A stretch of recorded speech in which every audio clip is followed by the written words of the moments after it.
He signed a treaty for the US to occupy Greenland without anyone's permission. It's probably not who you're thinking of, but it is where it all starts. April 9th, 1940. Nazi Germany defeats Denmark when Denmark has full sovereignty over Greenland. And exactly 1 year later, the Danish ambassador to the US, Henrik Kaufmann, this guy, goes to the US State Department and signs the agreement relating to the defense of Greenland.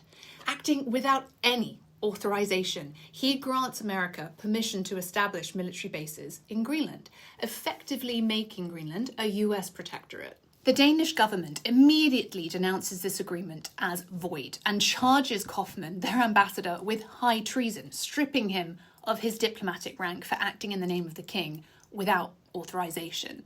Several diplomats who backed Kaufmann were also dismissed. But Kaufmann had calculated precisely. He'd invoked the Monroe Doctrine by inviting the US to protect Greenland.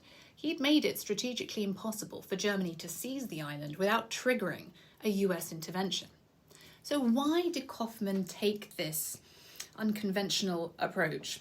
Well, Hitler had his eye on Greenland for advantage in the North Atlantic, and with Denmark occupied, Greenland was cut off from its Danish supply line. So this treaty ensured that the US would provide protection and essentials for residents. Kaufmann had also presciently recognised the importance of Greenland's cryolite mines, which are essential for aluminium production in aircraft, and used this as leverage to keep America committed to Greenland's defence. One of the Danish government's first acts after liberation was to revoke the treason charges against Kaufmann and to unanimously ratify the treaty that he'd signed with no one's approval. He was also appointed minister without portfolio, so vindicated for the action he took to protect Greenland.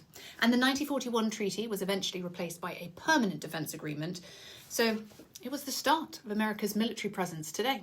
And as a PSA, I do feel compelled to say that this crumb of historical context is not intended as an endorsement for any territorial claims.